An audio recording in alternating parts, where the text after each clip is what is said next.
नमस्कार, आप देख रहे हैं टीएनपी न्यूज। आपके साथ मैं हूं अंकिता। 5 बजे की 5 खबरों में आज बात होगी हरियाणा चुनाव की, पीएम मोदी के महाराष्ट्र दौरे की। तो बात होगी पीएम मोदी ने किस तरह से महाराष्ट्र दौरे के दौरान किसान सम्मान निधि की 18वीं किस्त जारी की है।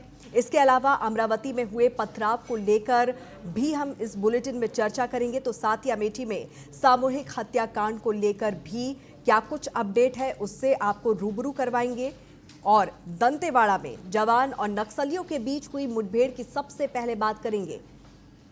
तो हरियाणा में विधानसभा चुनाव की सबसे पहले यहां पर आपको बात बता दें कि कैसे सभी राजनीतिक पार्टियां अपनी अपनी राजनीतिक किस्मत को आजमा रही हैं। जानने की कोशिश करेंगे कि हरियाणा में कितनी फीसदी वोटिंग हुई है। बुलेटिन में आगे बढ़ेंगे तो बात करेंगे महाराष्ट्र में पीएम मोदी के दौरे की और उनके द्वारा लॉन्च किए गए प्रोजेक्ट्स के बारे में भी चर्चा करेंगे। साथ ही आपको बताएंगे अमेठी हत्याकांड का पूरा अपडेट कि अब तक मामले में पुलिस की जांच कहां तक पहुंची है। तो इसके अलावा आपको बताएंगे नरसिंहानंद सरस्वती के बयान के खिलाफ अमरावती में हुए पथराव को लेकर क्या कुछ हुआ है। और आखिर में चर्चा करेंगे दंतेवाड़ा में जवान और नक्सलियों के बीच हुए मुठभेड़ की।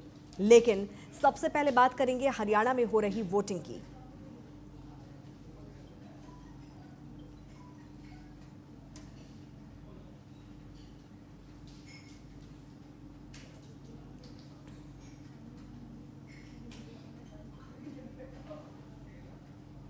तो हरियाणा विधानसभा की सभी 90 सीटों पर वोटिंग खत्म होने को है। हरियाणा में 3 बजे तक 49.13% वोटिंग हो चुकी है। यहां सबसे ज्यादा मतदान यमुनानगर में 56.79% और सबसे कम 38.61% मतदान गुरुग्राम में हुआ है। मतदान प्रक्रिया सुरक्षित और निष्पक्ष तरीके से संपन्न हो, इसके लिए कड़ी सुरक्षा व्यवस्था की गई। तो वहीं मुख्यमंत्री नायब सिंह सैनी, पूर्व मुख्यमंत्री भूपेंद्र सिंह हुड्डा, कांग्रेस प्रत्याशी विनेश फोगाट, जननायक जनता पार्टी के दुष्यंत चौटाला समेत 1031 अन्य उम्मीदवारों की राजनीतिक किस्मत का फैसला आज ईवीएम में कैद हो जाएगा। आपको बता दें कि बीजेपी 90 में से 89 सीटों पर अपने उम्मीदवार खड़े करके लगातार तीसरी बार राज्य की सत्ता हासिल करने की कोशिश कर रही है। तो वहीं कांग्रेस एक दशक के बाद सरकार में वापसी की उम्मीद लगाए बैठी है। वोटों की गिनती 8 अक्टूबर को होगी।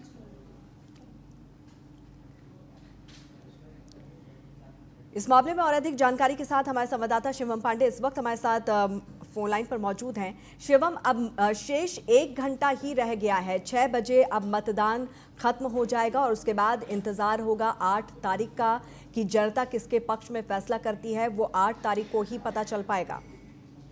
बिल्कुल अंकिता जी, आपको बताना चाहूंगा कि लगभग देखा जाए मतदान जो वोटिंग लगातार जारी है। अब कहीं ना कहीं देखा जाए तो बस कुछ ही समय बचे हैं मतदान के। लेकिन अगर बात किया जाए हरियाणा के अंदर तो अभी लंबी कतार चल रही है। इसमें महिलाओं की बात की जाए या बुजुर्गों की बात किया जाए, मतदान अपना अपना कर रहे हैं। लेकिन कहीं देखा जाए तो हरियाणा में कई जगह शांतिपूर्वक मतदान किए गए, लेकिन कई जगह की बात किया जाए तो हंगामे के आसार नजर आ रहे थे। लेकिन अगर प्रशासन की बात किया जाए, प्रशासन के साथ कहीं ना कहीं पूरी तरीके से सुचारू व्यवस्था की गई थी। बीजेपी की बात किया जाए, हिसार की बात किया जाए तो बीजेपी और वहां पे कहीं ना कहीं कांग्रेस के बीच में झड़प को देखने को मिली थी। लेकिन प्रशासन द्वारा उनको शांत कराया गया, फिर से मतदान चालू किया गया है। लेकिन अब कहीं ना कहीं देखा जाए तो लगभग कुछ समय बचे हैं कि लगभग 1 घंटे का समय बचा है कि पूरी तरीके से मतदान शांतिपूर्वक कराया जा रहा है।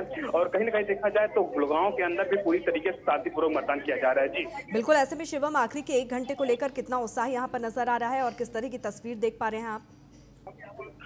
बिल्कुल, अगर बात किया जाए तो उत्साह की बात किया जाए तो लोग अभी पूरी तरीके से मतदान कर रहे हैं। और साफ तौर से देखा जाए तो कहीं ना कहीं अब जो मतदान लगभग पूरी तरीके से किया जा रहा है, तो अब 8 तारीख को ही परिणाम होगा कि आखिर की इस बार हरियाणा के अंदर किसका कौन विजय होगा। ये तो देखने वाली बात होगी और किसकी सरकार बनती हुई नजर आएगी। क्योंकि अगर बात किया जाए हरियाणा के अंदर तो कई लोग ऐसे हैं जो विकास के मुद्दों पर वोटिंग कर रहे हैं, कई लोग ऐसे हैं जो बेरोजगारी को देखते हुए वोटिंग कर रहे हैं। यानी बात किया जाए तो कहीं ना कहीं पूरी तरीके से साफ है कि 8 तारीख को जो परिणाम आएगा वो कुछ अनोखा परिणाम देखने को मिलेगा। जी चलिए, बहुत बहुत शुक्रिया शिवम इस तमाम जानकारी के लिए।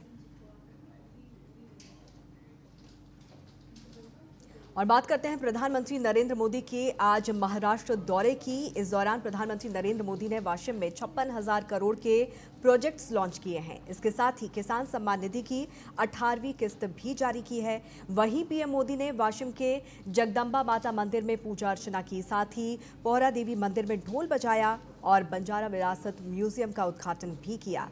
जिसके बाद संत सेवालाल महाराज और संत रामराव महाराज की समाधि पर श्रद्धांजलि अर्पित की। इस अवसर पर महाराष्ट्र के मुख्यमंत्री एकनाथ शिंदे, उप मुख्यमंत्री देवेंद्र फडणवीस और केंद्रीय ग्रामीण विकास तथा कृषि और किसान कल्याण मंत्री शिवराज सिंह चौहान भी मौजूद रहे। इस दौरान पीएम मोदी ने कहा कि महाराष्ट्र की डबल इंजन सरकार यहां के किसानों को दोहरा लाभ दे रही है। उन्होंने कहा कि हाल ही में दिल्ली में हजारों करोड़ की ड्रग्स जब्त की गई है। एक कांग्रेस नेता ड्रग्स रैकेट का सरगना है।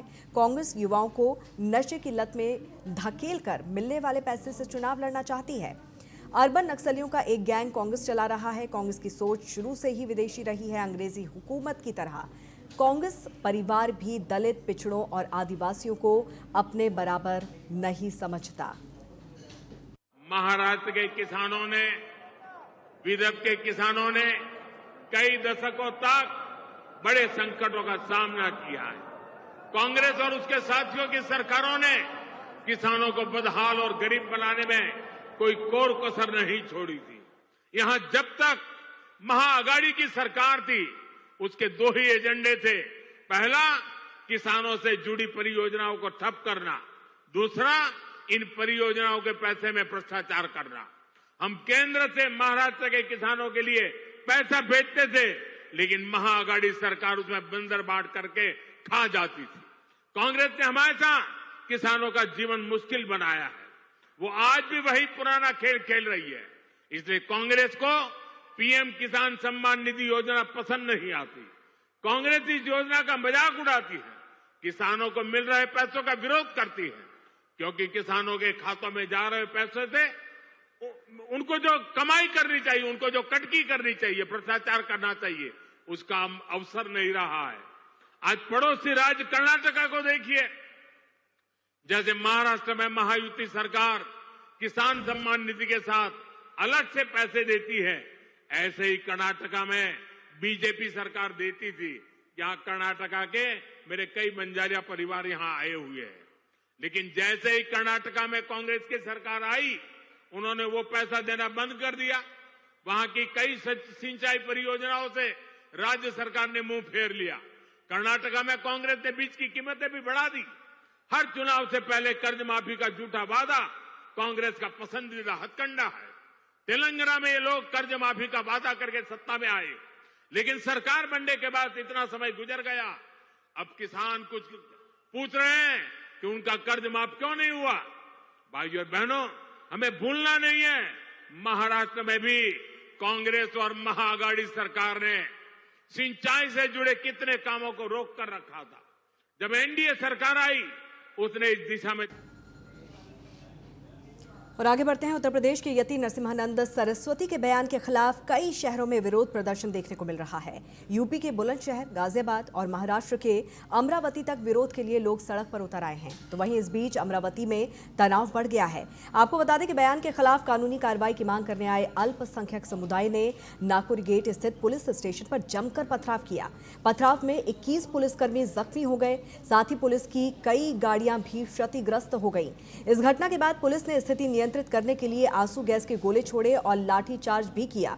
आपको बता दें कि 29 सितंबर को गाजियाबाद में नरसिम्हानंद महाराज ने पैगंबर मोहम्मद के खिलाफ विवादित बयान दिया था। इसे लेकर पूरा विवाद शुरू हुआ। तो वहीं पुलिस ने हमला करने वाले 1200 लोगों के खिलाफ केस दर्ज किया है, जिनमें से अब तक 26 लोगों की पहचान हो चुकी है और उन पर बीएनएस की धाराओं के तहत केस दर्ज किया गया है। वहीं इलाके में बीएनएस की धारा 163 लागू कर दी है। आजू बाजू के इलाके के सभी मुस्लिम बंधुओं से विनती करता हूँ, अपील करता हूँ कि शहर में जो है शांतता बनाए रखें। आपके नागपुरी गेट एरिया में शांतता बनाए रखें। यहाँ पर जो आपने की तरफ से और कुछ लोगों ने जो एफआईआर दी है, उसके ऊपर हमने कानूनी कार्रवाई की है, शुरू की है और एफआईआर भी होगी और उसके ऊपर जो है संबंधित एरिया के पुलिस स्टेशन में कार्रवाई करने के लिए भेजी जाएगी। आपके यहाँ पर लोगों ने अपना जज्बात पे कंट्रोल रखना चाहिए।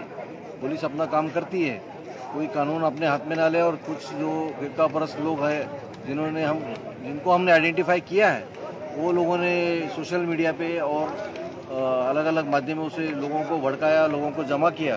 तो पुलिस स्टेशन पे जो पत्थरबाजी की है और पुलिस जब उनको वापस जाने के लिए कर रहे थे तो पुलिस पे जो पथराव किया है, वो लोगों पे भी कार्रवाई ज़रूर होगी, इसकी मैं आपके माध्यम से बताना चाहता हूँ। लेकिन फ़िलहाल मैं सभी से विनती करता हूँ कि हमने जमावबंदी लगा दी है, कोई घर से बाहर नहीं निकलेगा और कोई घर के बाहर अगर बेवजह निकलता है तो उसके ऊपर कानूनी कार्रवाई होगी। कोई कानून अपने हाथ में ना ले, ऐसी मैं सबसे अपील करता हूँ। सभी शांति बनाए रखें, अपने अपने बच्चों को घर में रखिए। और इस मामले में और अधिक जानकारी के साथ हमारे संवाददाता विक्रम धोके इस वक्त इस अमेठी से हमारे साथ, अमरावती से हमारे साथ फोन लाइन पर मौजूद हैं। विक्रम, फिलहाल की स्थिति की हम बात करें तो फिलहाल वहां पर किस तरह की स्थिति, किस तरह के हालात यहां पर बने हुए हैं, और जो अपडेट मिल रहा है उसके मुताबिक यति नरसिम्हानंद के खिलाफ मामला दर्ज कर लिया गया है। बिल्कुल, यति नरसिम्हानंद स्वामी पर मामला दर्ज किया गया है। जैसे कि बता दिया जाए कि आसाराम सेवा संस्थान द्वारा दासना मंदिर में यति नरसिम्हानंद स्वामी जी ने विवादित बयान दिया था, जहां उन्होंने कहा था कि इस दशहरे को रावण की जगह मोहम्मद को जलाया जाए, ये अरब का लुटेरा दरिंदा है, उसे जलाया जाए। इस बयान को लेकर मुस्लिम समुदाय भड़क गया था और हर जगह इन्होंने नरसिम्हानंद स्वामी इन पर केस दर्ज कराया जाए, उन्हें जेल में भेज दिया जाए, इसकी मांग को लेकर मुस्लिम समुदाय पुलिस स्टेशन में कंप्लेंट करने गए थे। फिलहाल क्या कुछ स्थिति है, फिलहाल क्या कुछ हालात वहां पर बने हुए हैं? हालात अभी स्थिति तो कंट्रोल में है, क्योंकि कल रात का जो माहौल तैयार हुआ था उस वजह से रात को देर रात तक नरसिम्हानंद स्वामी पर केस एफआईआर दर्ज की गई है और जिन लोगों ने पथराव किया था उन लोगों को भी, उन पर भी धारा दर्ज की गई है। चलिए, बहुत बहुत शुक्रिया इस तमाम जानकारी के लिए।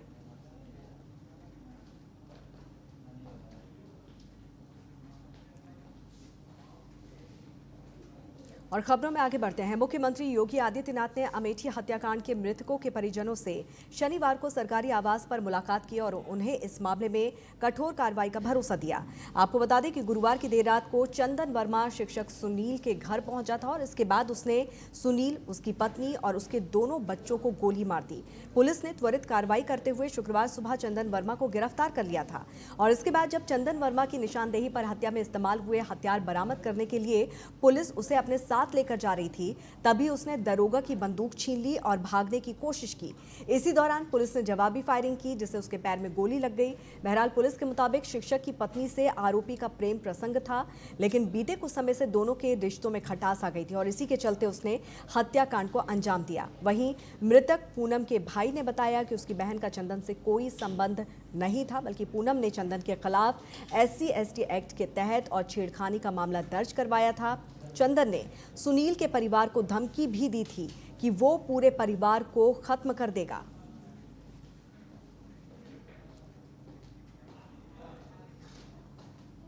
और इस मामले में और अधिक जानकारी के साथ हमारे संवाददाता आदित्य तिवारी इस वक्त हमारे साथ फोन लाइन पर मौजूद हैं। आदित्य, इस पूरे मामले को लेकर क्या कुछ अपडेट फिलहाल सामने आया है?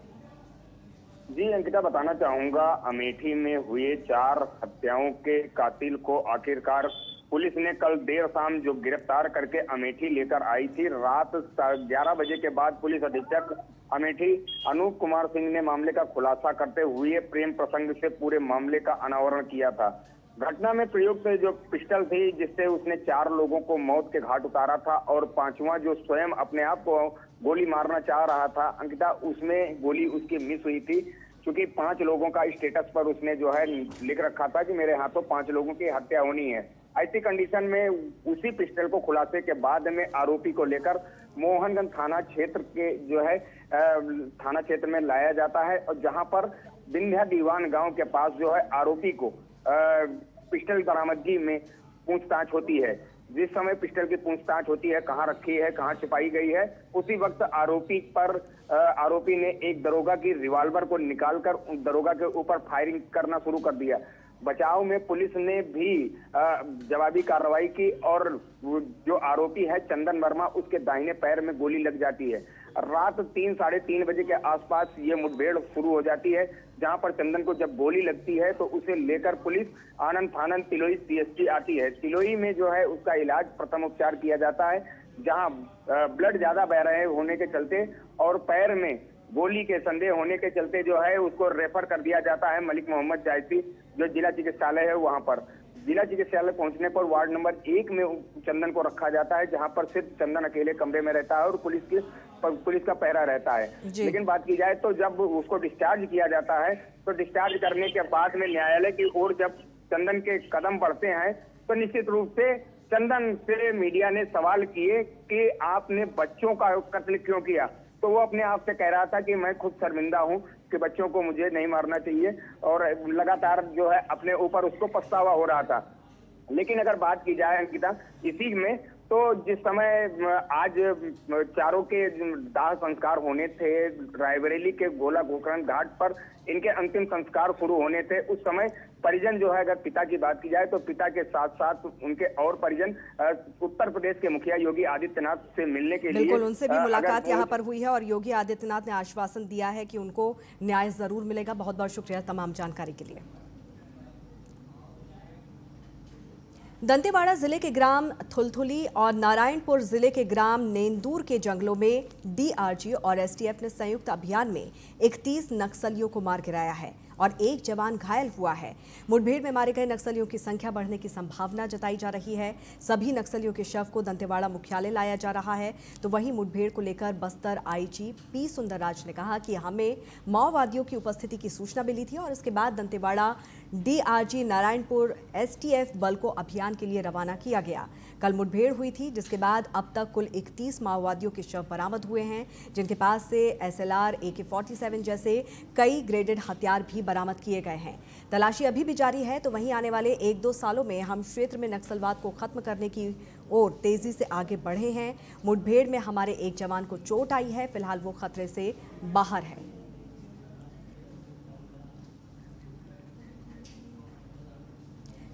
छत्तीसगढ़ के स्टेट हेड अमर सदाना इस वक्त हमारे साथ फोन लाइन पर मौजूद हैं। अमर, क्या कुछ अपडेट इस पूरे मामले पर?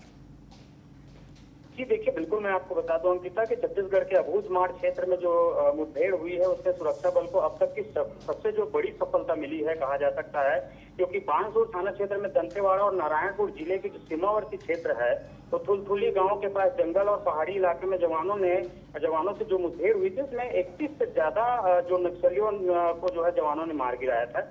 ये एंटी नक्सल ऑपरेशन इस वजह से भी खास है क्योंकि इस मिशन को अंजाम तक पहुंचाने के लिए पुलिस और सुरक्षा के बेहद कठिन परिस्थितियों को चुना है, क्योंकि 4 अक्टूबर को जो अमावस की रात थी जिससे दिक्कत तो हुई, लेकिन मौके पर गुप्त रूप से पहुंचने में इसकी वजह से भी मदद मिली है।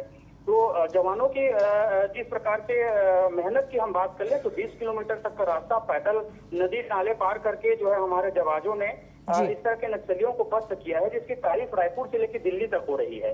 तो कुल मिला के देखा जाए तो इनकी विस्तार से मैं जानकारी दे दूं तो जो जिस तरह से जो है जवानों ने, चाहे एसटीएफ की जवान हो, डीआरजी के जवान हो, और समस्त जवानों ने जो जिस तरह से प्लान बनाया था बिल्कुल, और उसी प्लान का ये नतीजा रहा कि बड़ी कामयाबी यहाँ पर हासिल हुई है। बहरहाल बहुत बहुत शुक्रिया इस तमाम बातचीत के लिए, तमाम जानकारी के लिए। और इसी के साथ इस बुलेटिन में फिलहाल इतना ही। जुड़े रहिए TNP न्यूज़ के साथ। नमस्कार।